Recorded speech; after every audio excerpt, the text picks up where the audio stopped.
तो क्या बताते हैं कबीर जी, नाथ जी हम जब के बहे बैरागी, मेरी आद अंत सुध लागी। धू धू कार आद का मेला, नहीं गुरु कोई नहीं था चेला। जब का तो हम योग उपासा, तब का फिरूं अकेला। धरती नहीं जद की टोपी दीनी, और ब्रह्मा नहीं जद का टीका। और शिव शंकर से योगी ना थे, जब तब का जोड़ी सिक्का। द्वापर की हम करी फावड़ी, त्रेता का हम झंडा। सतयुग मेरी फिरी दुहाई, मैं कलयुग फिरूं नौखंडा। गुरु के वचन साध की संगत, अदर अमर गर पाया। कह कबीर सुनो हो गोरख, हम सबको तत्व लखाया। अब गोरखनाथ जी ने जब ये सुना, तेरा शंकर भी ना था तब का मैं हूं, मेरी इस शरीर को देखकर आप मेरी आयु का एस्टिमेट नहीं लगा सकते। तो परमात्मा क्या बताते हैं, जो बूझे सो बावरा, भाई क्या है उम्र हमारी। असंख्य युग पर ले गए हम तब के ब्रह्मचारी। कोटि निरंजन हो गए ये परलोक सिधारी। हम तो सदा महबूब हैं स्वयं ब्रह्मचारी। अरबों तो ब्रह्मा गए तेरे 49 करोड़ कन्हैया। और 7 कोट तेरे शंभू मर गए, मेरी एक नहीं पलैया। हाय हाय। अब क्या बता रहे हैं परमात्मा कि ये ज्योत निरंजन जो ब्रह्मा विष्णु महेश का पिता, जिसको गीता अध्याय नंबर 15 के श्लोक नंबर 16 में सरपुरुष कहा है। सरपुरुष अक्षर पुरुष 2 पुरुष बताए।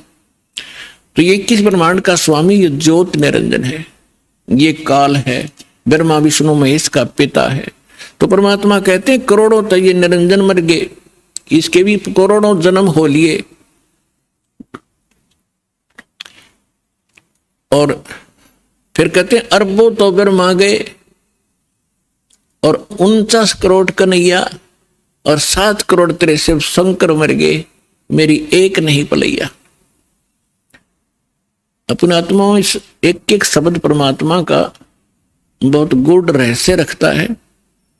जैसे ब्रह्मा जी की 100 वर्ष की आयु है, उसकी आयु कैसे बनती है, 100 वर्ष कैसे बनते हैं। जैसे सतयुग त्रेता द्वापर कलयुग 4 युग का एक चतुर्युग होता है, इसमें 43,20,000 कुल वर्ष होते हैं अपने मनुष्यों के वर्ष। और ऐसे ऐसे 1000 चतुर्युग का ब्रह्मा जी का दिन, इतनी ही रात्रि, फिर 30 दिन रात का 1 महीना, और 12 महीने का वर्ष, ऐसे बने हुए। और फिर 100 वर्ष की आयु ब्रह्मा जी की। ब्रह्मा जी की से 7 गुना विष्णु जी की आयु अधिक है, और विष्णु जी से 7 गुना शंकर भगवान की। तो यहां परमात्मा क्या बता रहे हैं, अरबों तो ब्रह्मा गए 49 करोड़ कन्हैया तेरे विष्णु जी, और 7 करोड़ तेरे शंभू मर गए, मेरी एक नहीं पलैया। मेरे जीवन की एक पल भी नहीं घटी।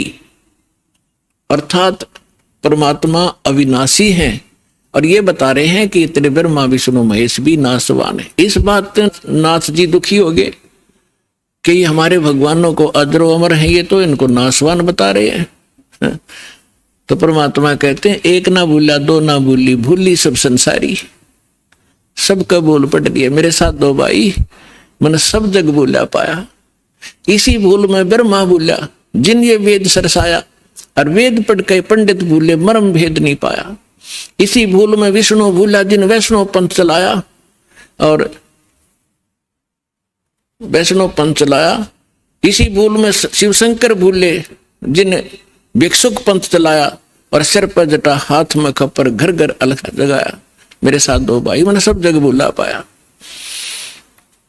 इसी भूल में विष्णु भूले जिन वैष्णव पंथ चलाया, और तीर्थ व्रत का बड़ा महात्म बहुविध जीव फंसाया। तो यहां गोरखनाथ जी को परमात्मा बता रहे हैं कि अरबों तो ब्रह्मा गए, ये 49 करोड़ कन्हैया, 7 करोड़ तेरे शंभू मर गए, मेरी एक नहीं पलैया। कोटिन नारद हो गए, ये मोहम्मद से चारी, देवताओं की गिनती नहीं क्या सृष्टि बिचारी। नहीं बूढ़ा, कहते ना मैं बूढ़ा ना बालक, और ना कोई बाट भिखारी, ना बूढ़ा ना ही बालक, ना कोई भाट भिखारी। कहे कबीर सुनो हो गोरख, ये सुन ले उम्र हमारी। मैं ना बालक हूं, ना मैं वृद्ध हूं, ना कोई भाट भिखारी हूं, और ये मेरी महिमा तेरे को मैंने बता दी, मैं ये हूं। अब गोरखनाथ जी को बड़ा दुख हुआ, इज्जत का नाश हो गया कि छोटा सा बालक और इतना बड़बड़ बोल रहा है। इनके पास एक हल्दी की गांठ थी, उसके पास सिद्धि की। गोरखनाथ जी ने अपने आसन के साथ में त्रिशूल गाड़ रखा था, एक ऊपर 3 एरो से होते हैं और नीचे से वो एक पाइप सी, नीचे फिर एक नुकीला सा सिरा होता, उसको जमीन में गाड़ के आसन के साथ रखा हुआ था। 6-7 फुट ऊंचा त्रिशूल। गोरखनाथ जी ने कहा कि यदि तू मेरे साथ वार्ता करना चाहता है कबीर जी, तो आइए मेरे समान आसन में आ जाइए। नाथ जी वहां से उठे जमीन से, ऐसे आसन पद्म लगाकर बैठे थे। आसन पद्म लगाए लगाए ऊपर उठ गए और त्रिशूल के ऊपर जाकर विराजमान हो गए। हाँ, ये देखिएगा, ये त्रिशूल पर बैठे हैं। फिर परमात्मा ने क्या लीला की कि कबीर जी ने कहा कि गोरखनाथ जी, आपकी और हमारी बात ज्ञान चर्चा की थी, गोष्ठीकरण की थी। ये बाजीगर वाला काम हम नहीं जानते, और ना ये पसंद, ना ये दातम मार्ग में इसकी कोई वैल्यू है। आप नीचे बैठ के और चर्चा करता कि जनता को पता चले सच्चाई का। तो गोरखनाथ जी कहते हैं तुम्हारे पास कोई है तो आइए मेरे समान बैठकर चर्चा कीजिए, नहीं तो हार स्वीकार कर लीजिए। अब उनके पास तो एक दाव था यो। तो परमात्मा बोले अच्छा ठीक है। कबीर साहब बचपन से ही जुलाहे का काम करने लगे थे, और जेब में एक चरखे के ऊपर ये माताएं काटा करती थी, एक रील बन जाया करती इतनी मोटी कच्चे धागे की, 100-150 फुट लंबा तार होता था उसका, उसी से सूत कपड़ा बनाया करते थे भगवान। वह कुकड़ी बोल रहे, हमारे देसी हरियाणा के अंदर कुकड़ी बोल रहे हैं, उसने कच्चे धागे वाली कुकड़ी। वह कुकड़ी निकाली जेब मत, वह रील धागे की, और एक सिरा पकड़ लिया और उसको ऐसे छटक दिया परमात्मा ने। वो धागा सीधा खड़ा होगा, स्ट्रेट परपेंडिकुलर, 150 फुट उसका अंतिम सिरा आकाश में, 150 फुट पर। परमात्मा वहां से उठे और उस धागे के अंतिम सिरे पर जाकर बैठ के 150 फुट ऊपर।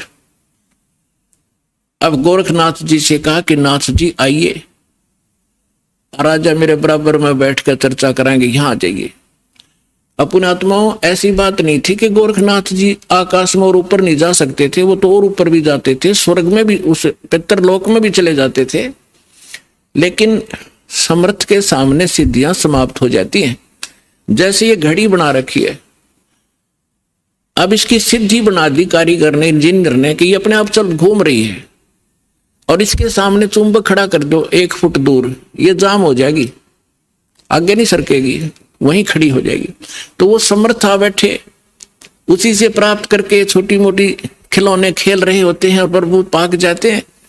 उस परमात्मा ने उसकी सारी सिद्धि कैंसिल कर दी। उठना चाहा था ऊपर को, और जमीन पर ऐसे गड़ा धर्म देसी, सारा शरीर बोलिया, जान गया गोरखनाथ कि आज तेरी सिद्धि नहीं काम करेगी। अब गोरखनाथ ऐसे बैठा जैसे पैरालाइसिस हो जाता है इंसान को, टस मस नहीं हो पा रहा। तब गोरखनाथ जी ने कहा कि आ जाओ कबीर जी, नीचे आ जाओ, अब मैं समझ गया आपको, अब चर्चा करेंगे। तब परमात्मा ने उनको ज्ञान समझाया कि ये बालका के ड्रामे मोक्ष मार्ग नहीं है, कहते जंतर मंत्र जोग निभाई, काल चक्र जम जोरा खाई, तुम हो जम की फर्दी माही। कहते हैं गोरखनाथ सिद्धि में फूल्या, गोरखनाथ सिद्धि में भूल्या, और टूणे टामण हांड फूल्या, जंतर मंत्र जोग निभाई और काल चक्र जम जोरा खाई, तुम हो जम की फर्दी माही। फर्द होती है ना, जैसे कोई रजिस्ट्री करा ले कोई जमीन की, तो अब फर्द में आ गया तो सोच रहे पक्का हो गया उसका वो जमीन का टुकड़ा। तो परमात्मा कहते हैं तुम तो इस काल की फर्द में चढ़ रहे हो, काल के पक्के दूत बन गए, औरों को भगा रहे हो। अब समर्थ सामने बैठा, गोरखनाथ जी को अपनी सिद्धि पे इतना अभिमान था, कोई उसके सामने टिकने वाला नहीं था। एक बार अपने गुरुदेव के कहने से कोई चिंता थी उनको, लंबी कहानी है वो हट फिर से बताएंगे। एक पहाड़ को सोना बना दिया था सिद्धि से, पहाड़ को सोना, और अपने गुरुदेव के टुकड़े हुए शरीर को जीवित कर दिया था। ऐसी सिद्धि थी, और उस समय परमात्मा के सामने वो सारी सिद्धि फेल होगी। जैसे कल आपको सुनाया था, परासिद्धि पूर्ण पटरानी सतलोक की कहूं निशानी। वो परमात्मा समर्थ है, सब सिद्धियों का से युक्त है, सिद्धियां उसकी दासी है, और उसी की भक्ति करके हम छोटी मोटी राहत प्राप्त करके यहाँ ऋषि और महर्षि और देवता बन जाते हैं। तब गोरखनाथ जी ने काफी कुछ समझा, लेकिन यो मन जल्दी से हार नहीं मानता। अब देखिए ये चित्र देखिएगा, परमात्मा गोरखनाथ जी त्रिशूल पर बैठे हैं और परमात्मा ने फिर धागा फेंका ऊपर, उसके ऊपर के सिरे पर बैठ के जाके। अब ये चित्र में बहुत कम दिखाई दे रहा है, लेकिन ये बहुत बड़े, ये बनाया नहीं जा सका इतना ऊंचा, तो कबीर साहब बहुत ऊपर थे। तो गोरखनाथ जी ने कहा कि भगवान मैं एक जांच और करूंगा आपकी। परमात्मा बोले भाई वह भी कर ले, कि चलो दरिया गंगा के किनारे चलते हैं और मैं दरिया में डुबकी लगाऊंगा, यदि आप मुझे खोज लोगे दरिया में तो मैं आपका शिष्य बन जाऊंगा। परमात्मा बोले चल भाई। दरिया गंगा के किनारे बैठ के जाके गोरखनाथ जी ने गंगा में छलांग लगा दी और मछली बन गई, वहां सैकड़ों हजारों मछलियां और थी।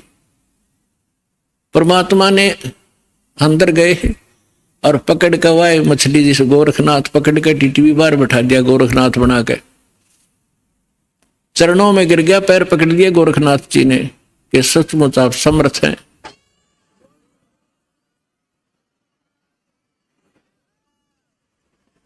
तब गोरखनाथ जी ने कहा हे परमात्मा आप कौन हो?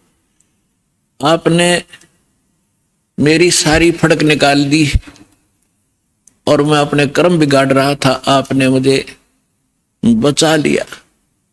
पुण्यात्माओं ये मन है ना, ये काल का दूत है, आत्मा परमात्मा का अंश है। जब परमात्मा वहां खड़े थे मन भाग गया, आत्मा रोए थी गोरखनाथ की। तो परमात्मा के जो सभी बच्चे हैं, ब्रह्मा विष्णु महेश भी उसी के बालक हैं, राम कृष्ण सतगुरु सहजादे भक्ति हेतु न हुए प्यादे। अब वो भी भक्ति के लिए यहाँ आए थे बेचारे, या गलत साधना करके देवता बन गए, वहां प्रभु पा के गए, अब सुने नहीं किसी की। अब उनको परमात्मा मिले थे, उनको एक बार तो उन्होंने स्वीकार किया, क्योंकि आत्मा तो सबकी भगवान के लिए तरफ रही है, लेकिन ये मन काल का दूत फिर प्रेरित कर दिया, परमात्मा से दूर कर दिया उनको। कबीर साहब कहते हैं श्वेत भूमि का हम गए जहां विष्णु विशंबर दास और हरियम हीरा नाम देकर चेला की न्यादास। हम बैरागी ब्रह्म पद सन्यासी महादेव और सोहम मंत्र दिया शिव जी को करे हमारी सेव। ऐसे ब्रह्मा जी के पास गए थे, उनको ओम मंत्र दे करके प्रथम मंत्र, क्योंकि पहला मंत्र इसलिए दिया जाता है उसकी श्रद्धा कितनी बढ़ेगी फिर आगे बढ़ा जाता है। तो फिर पहले तो उनकी तीनों की बहुत अच्छी श्रद्धा बनी, फिर बाद में इस मन ने वो प्रेरित कर दिए कि ये वैसे ही अटपट कर रहा है, कोई ज्ञान नहीं जतता इसका। ऐसे ही गोरखनाथ जी ने तब तो सारी बात मान ली, परमात्मा ने सारी कथा सुनाई, बड़ा ज्ञान सुनाया, और फिर गोरखनाथ जी उसी ज्ञान से स्वयं वक्ता बन गए। इस ज्ञान के अंदर इतनी कसक है, परमात्मा का एक अलग सा ज्ञान है। तो आम व्यक्ति भी कहीं बताने लग जाता है तो सैकड़ों व्यक्ति उसे भी प्रभावित हो जाते हैं और उसकी वाह वाह शुरू हो जाती है। लेकिन जब तक समाधान पूरा नहीं होगा तो उसका कोई फायदा नहीं। जैसे